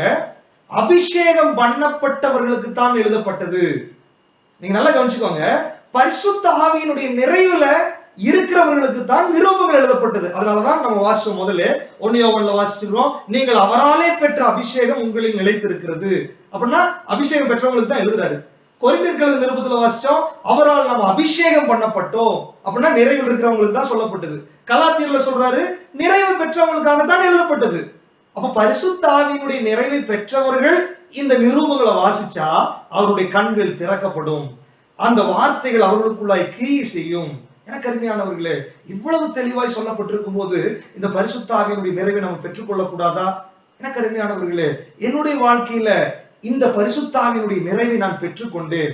நீங்க நல்லா புரிஞ்சுக்கோங்க, நான் ஒரு முறை இந்த பிரதரன் சபையில, ஒரு சபையில பரிசுத்த ஆவியானவருடைய நிறைவை குறித்து அப்போஸ்தலர் நடவடிக்கைகள் 2ஆம் அதிகாரத்துல அந்த 2ஆம் அதிகாரத்தை குறித்து நான் பிரசங்கம் பண்ணி கொண்டிருந்தேன். என்ன ஆச்சரியம், நான் அந்த நிறைவை பெற்றுக் கொண்டிருக்கிறேன். நான் விசுவாசத்தோடு அப்போஸ்தலர் நடவடிக்கைகள் 2ஆம் அதிகாரத்தை நான் பிரசங்கம் பண்ணி கொண்டிருந்தேன். கிட்டத்தட்ட 25 வருடங்களாக சபையில எழுந்து ஒரு ஜெபம் கூட பண்ண முடியாதபடிக்கு உட்கார்ந்து கொண்டிருந்த ஒரு சகோதரன் இருந்தார். அவர் என்ன பண்ணாரு, எப்போது அவருடைய வழக்கம் காணிக்க முடிஞ்சோன்னு எழுந்து போய் விடுவார், செய்திக்கு கூட இருக்க மாட்டார். ஆனால் அன்றைக்கு அப்போஸ்தலர் 2ஆம் அதிகாரத்தை நான் பிரசங்கம் பண்ண, வாக்குத்தத்தம் இன்றைக்கும் உங்களுக்கு சொந்தம் என்று சொல்லி அதை நான் பிரசங்கம் பண்ணி நான் முடிக்கும் போது அங்கே அவர் திடீரென்று எழுந்தார். 7 மொழிகளில அந்நிய பாஷைகளை பேசி பரிசுத்த ஆவியினால் அவர் நிரப்பப்பட்டார். என்னுடைய வாழ்க்கையில கண்கூட பார்த்த சம்பவம். எனக்கு அருமையானவர்களே, இது ஒரு சரித்திர சம்பவம் சொன்னா, இப்பொழுது என் கண் முன்னாடி நடந்த விஷயம் என்ன? நான் அபிஷேகம் இல்லை என்று சொல்லுகிறவர்களுக்காக பேசுகிறேன். அபிஷேகத்தை பெற்றுக்கொண்டவர்களுக்காக ஆண்டவருக்கு ஸ்தோத்திரம். அந்த அபிஷேகத்திலே தேவன் உங்களை வல்லமையாய் பயன்படுத்த முடியாது, நாம் அதற்காக நாம் சொல்ல போகிறோம். ஆனால் அபிஷேகம் இல்லை என்று சொல்லுகிறவர்களுடைய வாழ்க்கையில ஏன் இப்படி ஒரு குருட்டாட்டமாய் நாம் இருக்கிறோம்? இன்றைக்கும் பரிசுத்த ஆவியினாலே நிரப்பப்படுகிறார்கள். இந்த சத்தியத்தை நான் யாருக்கெல்லாம் சொல்லி இருக்கிறேனோ, பாரம்பரிய சபைகளில அல்லது அபிஷேகம் இல்லை என்று சொல்லப்பட்ட சபைகளில் இருக்கிற பல தேவ மனிதர்கள் இன்றைக்கு அபிஷேகத்தால் நிரப்பப்பட்டிருக்கிறார்கள். பல விசுவாச குடும்பங்கள் இன்றைக்கு அபிஷேகத்தால் நிரப்பப்பட்டிருக்கிறார்கள். அதுவே சாட்சி, இந்த வாக்குத்தத்தம் இன்றைக்கும் நமக்கு சொந்தம் என்று. அது நான் வேற எங்கேயும் நடந்தது குறித்து சொல்லல, என்னுடைய அனுபவத்தை வைத்துதான் நான் சொல்லுகிறேன். எனக்கு அருமையானவர்களே, பரிசுத்த ஆவியானவருடைய நிறைவு இன்றைக்கும் இருக்கிறது. ஒரு சகோதரன் வந்து ஒரு சபையில பிரசங்கம் பண்ணிட்டு போயிருக்கிறாரு. பரிசுத்த ஆவியினுடைய நிறைவு கிடையாது, அந்நிய பாஷை கிடையாது, எதுவுமே கிடையாது என்று சொல்லி பிரசங்கம் பண்ணிட்டு போய்விட்டார். அவர் போனதுக்கு பிற்பாடு நான் 2 நாள் கழித்து அந்த சபையில இருக்கிற ஒரு அந்த ஊழியக்காரருடைய மகள்கள் கலந்து கொள்ளுகிற ஒரு கூட்டத்துல நான் பிரசங்கிக்க போயிருக்கிறேன். அங்க நான் பிரசங்கம் பண்ணும்போது 2 நாளுக்கு முன்பாக அந்த அவர்களுடைய சபையில பரிசுத்த ஆவியினுடைய அபிஷேகம் இல்லை என்று பிரசங்கம் பண்ணியிருக்கிறாங்க. இதெல்லாம் பொய், தவறான உபதேசம் என்று. ஆனால் 2 நாளுக்கு பிற்பாடு நான் மீண்டுமாக இந்த நிறைவு குறித்து அந்த இடத்துல பேசும்போது, எந்த சபையில பிரசங்கிக்கப்பட்டதோ அந்த சபையில் இருக்கிற ஊழியக்காரருடைய பிள்ளைகள் பரிசுத்த ஆவியினாலும் நிரம்பினார்கள். இதை எங்க சொல்ல போறீங்க? எனக்கு அருமையானவர்களே, நம்முடைய கண்கள் திறக்கப்பட வேண்டும், நாம் ஆவியில நிரப்பப்பட வேண்டும். ஆவியில நிறைந்த ஒரு வாழ்வுதான் வெற்றியுள்ள வாழ்க்கை என்று வேதம் மிக தெளிவாய் சொல்லுகிறது. அப்படின்னு சொன்னா, இந்த வாக்கு தத்துவம் என்பது சரித்திர சம்பவம் அல்ல, இது நாம் அனுபவிக்கக்கூடிய, நமக்கென்று அனுபவத்திற்காக தேவனால் கொடுக்கப்பட்டது. சரி, இறைவன் என்ன தெளிவு இருக்கிறது? இந்த சரித்திர சம்பவம் தான் அப்படின்னு சொல்றவங்க சொல்றது என்னன்னா, இது ஒரு தடவை தான் நடந்துச்சு, வேற எங்கேயாவது நடந்த மாதிரி பைபிள்ல நீங்க சொல்லலாம், பைபிள்ல சொல்லப்பட்டிருக்கிறதா? வாசிக்கலாம். சில இடங்களில வாசிங்க. அப்போஸ்தலர் நடவடிக்கைகள் 8ஆம் அதிகாரம் 12வது வசனம். தேவனுடைய ராஜ்யத்துக்கும் இயேசு கிறிஸ்துவினுடைய நாமத்துக்கும் ஏற்றவைகளை குறித்து பிலிப்பு பிரசங்கித்ததை அவர்கள் விசுவாசித்த போது புருஷரும் ஸ்திரீகளும் ஞானஸ்நானம் பெற்றார்கள். பாருங்க, பிலிப்பு பிரசங்கம் பண்றாரு சமாரியால போய். இவர் பிரசங்கித்ததை ஜனங்கள் விசுவாசிச்சாங்க. அடுத்தது ஞானஸ்நானம் எடுத்தாங்க. நம்மளும் அந்த அனுபவத்துல தான் இருக்கிறோம். விசுவாசிச்சோம், ஞானஸ்நானம் பெற்றுட்டோம். இப்ப பிலிப்பு போய் சொல்லுகிறாரு. 16, 17 வாசிங்க. இவர்கள் அங்கு போன போது அவர்கள் பரிசுத்த ஆவியை பெறாமல் கர்த்தராகிய இயேசுவின் நாமத்தினாலே ஞானஸ்நானத்தை மாத்திரம் பாருங்க, ஞானஸ்நானத்தோட நிற்கிறார்கள் என்று கேள்விப்பட்டு அவர்கள் பரிசுத்த ஆவியை பெற்றுக்கொள்ளும்படி அவர்களுக்காக ஜெபம் பண்ணினார்கள். அவர்கள் மேல் கைகளை வைத்தார்கள். அவர்கள் பரிசுத்த ஆவியை பெற்றார்கள். பாருங்க, சரித்திர சம்பவம் சொன்னா சமாரியால ஏன் அப்படி நடந்தது? அப்ப சமாரியால நடந்தது ஒருவேளை புறஜாதிகளுக்கு சொல்றதுக்காக இன்னொரு வேளை நடந்திருக்கலாம் அப்படின்னு நீங்க சொல்லலாம். பாருங்க, வேத புத்தகத்துல அப்போஸ்தலனாகிய பவுலுக்கு அந்த சம்பவம் நடந்துச்சு. வாசிங்க. அது 9ஆம் அதிகாரம் 17வது வசனம். அப்பொழுது அனனியா போய் வீட்டுக்குள் பிரவேசித்து அவன் மேல் கையை வைத்து, அப்போஸ்தலனாகிய பவுல் சவுலா இருக்கும்போது அவன் மேல கையை வைத்து, சகோதரனாகிய சவுலே, நீ வந்த வழியே உனக்கு தரிசனமாகிய இயேசுவாகிய கர்த்தர் நீ பார்வை அடையும்படிக்கு பரிசுத்த ஆவியினாலே பரிசுத்த ஆவியினாலே நிரப்பப்படும்படிக்கும் என்னை அனுப்பினார். நல்லா கவனிச்சுக்கோங்க. அப்போஸ்தலனாகிய பவுல் இயேசுவை தரிசனத்தை பார்த்து அங்கே முகங்குப்புற விழுந்து கண் குருடாக்கப்பட்டவனாக இப்பொழுது ஜெபம் பண்ணி கொண்டிருக்கிறான். ஆண்டவர் அனனியாவை அனுப்பும் போது என்ன தெரியுமா சொல்றாரு? ஒருவன் ஜெபம் பண்ணி கொண்டிருக்கிறான் அப்படின்றாரு. அப்படின்னா இயேசுவை ஏற்றுக்கொண்டு இப்பொழுது ஒரு விசுவாசியா இருக்கிறான். அந்த விசுவாசிக்கு இப்ப ஆண்டவரை என்ன தெரியுமா சொல்லி அனுப்புறாரு? அவன் பார்வை அடைய வேண்டும், பரிசுத்த ஆவியினால் நிரப்பப்பட வேண்டும். பாருங்க, அப்ப பரிசுத்த ஆவியில் நிரப்பப்படுறது எவ்வளவு முக்கியம். ஆண்டவர் விசுவாசம் தான் சொல்றாரு. வாசிங்க இன்னொரு சம்பவத்தை கூட. கொர்நேலியு வீட்டுல அப்போஸ்தலர் நடவடிக்கைகள் 10ஆம் அதிகாரம் 38வது வசனம். நசரேயனாகிய இயேசுவை தேவன் பரிசுத்த ஆவியினாலும் வல்லமையினாலும் அபிஷேகம் பண்ணினார். பாருங்க, பேதுரு கொர்நேலியு வீட்டுக்கு போய், கொர்நேலியு குறித்து நீங்க நல்லா தெரியும். அதுல தேவ பக்தி உள்ளவன், உபவாசிக்கிறவன், ஜெபிக்கிறவன், அப்படிப்பட்ட வீட்டுக்கு பேதுரு போறாரு. பேதுரு போய் பிரசங்கம் பண்ணும் போது எதை குறிச்சு பிரசங்கம் பண்றாரு தெரியுங்களா? இயேசுவை தேவன் வல்லமையினாலும் பரிசுத்த ஆவியினாலும் நிரப்பினார். அடுத்து இவர்களுக்கு நடந்த சம்பவம், இதை குறிச்சு பிரசங்கம் பண்ணிட்டு இருக்கிறார். இத பிரசங்கம் பண்ணும்போது 44 வாசிங்க. இந்த வார்த்தைகளை பேதுரு பேசிக் கொண்டிருக்கும் போது வசனத்தை கேட்ட யாவர் மேலும் பரிசுத்த ஆவியானவர் இறங்கினார். பாருங்க, எவ்வளவு பெரிய விஷயம் பாருங்க. அவர்களும் நிரப்பப்பட்டார்கள். அடுத்ததாக பாருங்க ஒரு வசனத்தை. அப்போஸ்தலர் நடவடிக்கைகள் 19ஆம் அதிகாரம் 2வது வசனமும் 6வது வசனத்தை வாசிங்க. நீங்கள் விசுவாசிகள் ஆனபோது, இப்பொழுது எபேசு சபையில ஒரு ஊழியம் நடக்கிறது. அங்க பாருங்க, நீங்க விசுவாசிகள் ஆனபோது பரிசுத்த ஆவியை பெற்றீர்களா என்று சொல்லி கேட்கிறார். அப்ப விசுவாசிகளுக்கு பரிசுத்த ஆவியினுடைய நிறைவு தேவை. சரி, 6வது வசனம். அல்லாமலும் அவர்கள் மேல் கைகளை வைத்தபோது பரிசுத்த ஆவி அவர்கள் மேல் வந்தார். அப்பொழுது அவர்கள் அந்நிய பாஷைகளை பேசி தீர்க்க தரிசனம் சொன்னார்கள். அப்ப பாருங்க, மறுபடியும் பரிசுத்த ஆவியானவர் இறங்குகிறார். வாசிங்க 1 யோவான் 2ஆம் அதிகாரம் 27வது வசனத்தை வாசிங்க. 1 யோவான் 2:27. இப்ப வந்து நிரூபத்துல எழுதுகிறார். வாசிங்க. நீங்கள் அவராலே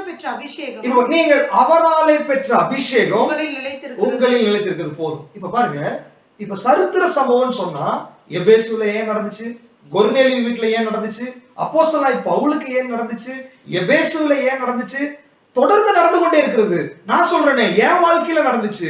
அது மாத்திரமல்ல, நான் இதை குறித்து எங்கே பிரசங்கம் பண்ணுகிறேனோ அங்கே நடந்திருக்குது பாருங்க. அப்ப இன்றைக்கும் இந்த வாக்குத்தத்தமானது நம்முடைய வாழ்க்கையில நடக்கிறது. நீங்க அதை பெற்றுக் கொண்டிருக்கிறீர்களா? நீங்கள் அதை அனுபவிக்கிறீர்களா? நீங்க விசுவாசிக்காவிட்டால் ஆவியானவர் உங்களை நிறைக்கவே மாட்டார். ஒரு நாள் உங்களை நிறைக்க மாட்டார். நீங்கள் அவருக்கு பிரயோஜனமா இருக்க முடியாது. எனக்கு அருமையானவர்களே, இந்த இரண்டாவது பகுதி ஆவியானவருடைய உதவினால எப்படி வெற்றியுள்ள வாழ்க்கை வாழ வேண்டும் என்பதற்காக நாம் சொல்லிக் கொண்டிருக்கிறோம். இதுல பரிசுத்த ஆவியினுடைய நிறைவு அவசியம். பரிசுத்த ஆவியினுடைய நிறைவுல இருக்கிறவர்களுக்காக ஸ்தோத்திரம். பரிசுத்த ஆவியினுடைய நிறைவு நீங்க இல்லைன்னு சொன்னா உங்க வாழ்க்கையை நீங்க சுய பரிசோதனை பண்ண வேண்டும். பரிசுத்த ஆவியினுடைய நிறைவுல இருந்துட்டும் அவர்களுக்கு ஏன் வெற்றியுள்ள வாழ்க்கை இல்லை என்று சொல்லி கேட்டால், அவர்களுக்கு நான் சொல்லுவேன், ரட்சிப்பின் அனுபவமே இல்லாம சபைகளில் இப்ப என்ன நடக்குதுன்னு சொன்னா உளறுகிறார்கள். பரிசுத்த ஆவியானவருக்கு ட்ரைனிங் கொடுக்கிறார்கள், அல்லது அந்நிய பாஷை பேசுவதற்கு ட்ரைனிங் கொடுக்கிறார்கள். இது சரியான உபதேசம் அல்ல. வேதம் சொல்லுகிறது, நீங்க விசுவாசிக்கும் போது உங்களுக்கு நீங்கள் பெற்றுக்கொள்ள முடியும். இன்னைக்கு பாருங்க, மியூசிக்கை போட்டு தாளம் அடிச்சா மட்டும்தான் பரிசுத்த ஆவியானவர் இன்றைக்கு இறங்குகிறார். சில இடத்துல கைகளை பலமாக தட்டுறதுனால பரிசுத்த ஆவியானவர் இறங்குகிறார். நீங்க நல்லா தெரிஞ்சுக்கோங்க, சத்தியம் சொல்லுகிறது, மியூசிக்கே இல்லாமல், கரங்களை தட்டாமல், ஆரவாரம் இல்லாமல் ஆண்டவரே என்று சொல்லி நீங்க திறந்த மனசோட விட்டு கொடுத்தால் பரிசுத்த ஆவியானவர் இறங்குவார். அப்படிப்பட்ட அனுபவத்தை நீங்கள் பெற்றுக்கொள்ள வேண்டும். எனக்கு அருமையானவர்களே, இன்றைக்கு பெந்தைகோஸ்தே சபைகளில எல்லாத்தையும் நான் குறை சொல்லல, பல சபைகளில பரிசுத்த ஆவியினுடைய அபிஷேகம் என்று சொல்லி பலவிதமான காரியங்களை செய்து கொண்டிருக்கிறார்கள். அவர்களை நீங்க கூப்பிட்டு கேட்டீங்கன்னா ரட்சிப்பின் அனுபவம் இல்லை, ரட்சிப்பின் அனுபவம் இல்லாமையே அந்நிய பாஷை பேசுறாங்க, ரட்சிப்பின் அனுபவம் இல்லாமையே ஆவியில நிரம்புகிறார்கள், ரட்சிப்பின் அனுபவம் இல்லாமல் தீர்க்க தரிசனம் சொல்லுகிறார்கள். அவருடைய சுபாவத்துல மாற்றம் இல்லை, அவருடைய வாழ்க்கையில மாற்றம் இல்லை. இது சத்தியம் சொல்லவில்லை. நீங்க ரட்சிப்பின் அனுபவத்தில் இருந்து சரியான அபிஷேகத்தை பெற்றீங்கன்னா உங்களால குடும்பம், சபை எல்லாம் ஆசீர்வதிக்கப்படும். ஏன் இன்னைக்கு குழப்பம்? ஏன் இன்னைக்கு பிரச்சனை? ஏன் இன்னைக்கு போராட்டம்? உங்களுக்குள் இருக்கிற நிறைவு எங்கே? அன்றைக்கு நிறைவு பெற்ற சீசர்களால இந்த உலகமே அசைக்கப்பட்டதுன்னு சொன்னா, இன்னைக்கு நிறைவு பெற்று பல நாட்களாய் துள்ளிட்டு இருக்கிறீங்களே, ஏன் உங்களால அசைக்கப்பட முடியவில்லை?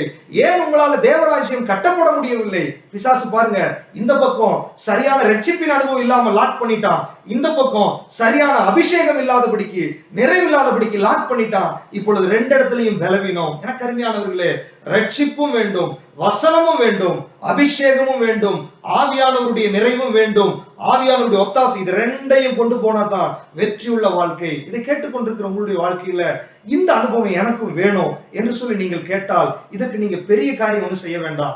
ரொம்ப நாள் காத்திருக்க வேண்டிய அவசியம் எல்லாம் கிடையாது. அதையும் சொல்லுறாங்க, காத்திருக்கணும்னு சொல்றாங்க. வேதம் எதுக்கு தெரியுமா காத்திருக்க சொல்லிச்சு? 50வது நாள் நிறைவேறுவதற்காக. ஏன்னா 50வது நாள்ல தான் பரிசுத்த ஆவியானவர் அபிஷியலா இந்த பூமிக்கு வருகிறார். அதற்காக வெயிட் பண்ண சொன்னார் ஆண்டவர். இன்றைக்கு பலரும் காத்திருங்க காத்திருங்கன்னு சொல்றாங்க. இந்த காத்திருப்பினுடைய அர்த்தம் அன்றைக்கு பரிசுத்த ஆவியானவர் வருவதற்காக.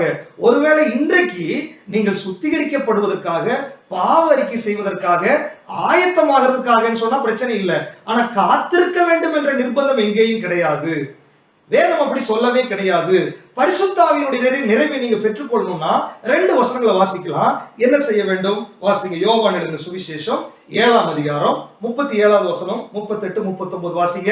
பண்டிகையின் கடைசி நாளாகிய பிரதான நாளிலே இயேசு நின்று சத்தமிட்டு ஒருவன் தாகமாயிருந்தால் என்னிடத்தில் வந்து பானம் பண்ண கடவன்.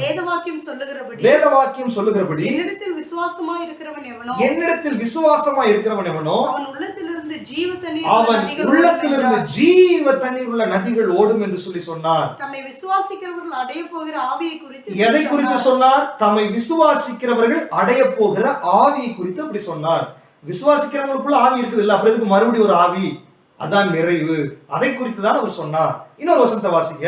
லூக்கா எழுதின சுவிசேஷம் 11ஆம் அதிகாரம் 9வது வசனமும் 13வது வசனத்தை வாசிங்க. மேலும் நான் உங்களுக்கு சொல்லுகிறேன், கேளுங்கள் அப்பொழுது உங்களுக்கு கொடுக்கப்படும், தேடுங்கள் அப்பொழுது கண்டடைவீர்கள், தட்டுங்கள் அப்பொழுது உங்களுக்கு திறக்கப்படும். பொல்லாதவர்களாகிய நீங்கள், கடைசி வசனம், பொல்லாதவர்களாகிய நீங்கள் உங்கள் பிள்ளைகளுக்கு நல்ல ஈவுகளை கொடுக்க அறிந்திருக்கும் போது பரமபிதாவானவர் தம்மிடத்தில் வேண்டிக் கொள்கிறவர்களுக்கு பரிசுத்த ஆவியை கொடுப்பது அதிக நிச்சயம் அல்லவா? இந்த வசனத்தை நம்ம எதுக்கெல்லாம் யூஸ் பண்றோம்? கேளுங்கள் கொடுக்கப்படும், தட்டுங்கள் திறக்கப்படும், வேற எதுக்கோ யூஸ் பண்ணிட்டு இருக்கிறோம். ஆனா வேதம் எதுக்கு தெரியுமா சொல்லி இருக்குது? பரிசுத்த ஆவியை கொடுப்பது அதிக நிச்சயம் அல்லவா? எவ்வளவு தெளிவா சொல்லப்பட்டிருக்குது. உங்களுக்கு அந்த நிறைவு வேணும்னா, நீங்க வெற்றியுள்ள வாழ்க்கை வாழணும்னா, ஒன்று தாகமா இருக்க வேண்டும். எல்லாத்தையும் தூக்கி போடுங்க உங்க மைண்ட்ல இருக்கிறத. ஒரு சிறு பிள்ளை மாதிரி, ஆண்டவரே நான் தாகமா இருக்கிற ஆண்டவரே, வேதத்துல சொல்லப்பட்டது உண்மைனா நான் என்னுடைய இருதயத்தை திறந்து கொடுக்குற ஆண்டவரேன்னு சொல்லி நீங்க தாகமா இருந்தா நீங்க நிரப்பப்படுவது உறுதி. அடுத்தது கேளுங்கள். நீங்க கேட்கணும், எனக்கு கொடுங்க ஆண்டவரே. என் வாழ்க்கையில அப்படிதான் நடந்துச்சு. அதே போல நீங்க கேட்டா பரிசுத்த ஆவியை கொடுப்பது அதிக நிச்சயம் அல்லவா என்று வேதம் சொல்லுகிறது. வசனத்தை தான் நான் சொல்லியிருக்கிறேன். எனக்கு அருமையானவர்களே, வெற்றி உள்ள வாழ்க்கை வாழணும்னு சொன்னா இன்னைக்கு உங்களை ஒப்பு கொடுப்பீர்களா? இந்த 2வது பகுதியில பரிசுத்த ஆவியினுடைய அபிஷேகத்தை குறித்து நம்ம பார்த்தோம். இனி 3வது பகுதியில இந்த அபிஷேகத்துக்கு பிற்பாடு வருகிற அந்நிய பாஷை என்றால் என்ன, அதை குறித்து தெளிவாய் நம்ம பார்க்க போகிறோம். அடுத்ததாக தீர்க்க தரிசனத்தை குறித்து, அடுத்து விசுவாசத்தை அறிக்கை செய்கிறதை குறித்து நாம் இந்த வெற்றி உள்ள வாழ்க்கை என்ற இந்த பகுதிகளில நம்ம பார்க்க போகிறோம். எனக்கு அருமையானவர்களே, இந்த வார்த்தையின் மூலமாக ஆண்டவர் உங்களோடு இடைப்படுகிறார். உங்களுக்கு இந்த நிறைவு வேண்டுமா? ஒரு கண்களை மூடி ஜெபிக்கலாமா? பரிசுத்தமுள்ள எங்கள் பரலோக பிதாவே, நாங்கள் உங்களுடைய வார்த்தை தான் படிச்சிருக்கிறோம் ஆண்டவரே. உங்களுடைய வார்த்தை சொல்லுகிறதை நாங்கள் அப்படியே ஏற்றுக்கொள்ளுகிறோம் ஆண்டவரே. அந்த வாக்கு தத்துவம் எங்களுக்கும் சொந்தம் அல்லவா? சீசருடைய வாழ்க்கையில அது இருந்தது, இயேசு கிறிஸ்துவுடைய வாழ்க்கையில் அது இருந்தது, எங்களுக்கும் அது எழுதப்பட்டிருக்கிறது ஆண்டவரே. நாங்கள் அதை விசுவாசிக்கிறோம். ஆவியினுடைய நிறைவை பெற்றுக்கொள்ளாதவர்கள் அவர்கள் வெற்றியுள்ள வாழ்க்கை வாழும்படியாய் ஆண்டவரே இன்றைக்கே அவருடைய கண்களை திறப்பீராக. இன்றைக்கே அவர்களுக்குள்ளாக பரிசுத்த ஆவியானவருடைய நிறைவை அவர்கள் பெற்றுக்கொள்ளட்டும் ஆண்டவரே. இன்றைக்கே அவருடைய வாழ்க்கை மாறட்டும் ஆண்டவரே. ஒருவேளை அபிஷேகம் பெற்றவர்கள் சரியான ரட்சிப்பின் அனுபவத்தில் இல்லை என்று சொன்னால் ஆவியானவர் நீர் கிரியை செய்வீராக. அவருடைய வாழ்க்கையில் இருக்கிற குறைவுகளை சுட்டி காண்பிப்பீராக. சரியான அடிப்படையில் அவர்கள் வளர்ச்சி அடைய நீர் கிருபை செய்யுங்க ஆண்டவரே. உங்களுடைய வல்லமையுள்ள கரத்தில் ஒப்பு கொடுக்கிறோம். ஆவியானவர் ஒவ்வொருத்தருக்குள்ளே கிரியை செய்கிறதற்காக உங்களுக்கு நன்றி. இயேசு கிறிஸ்துவின் நாமத்தில் பிதாவே, ஆமென்.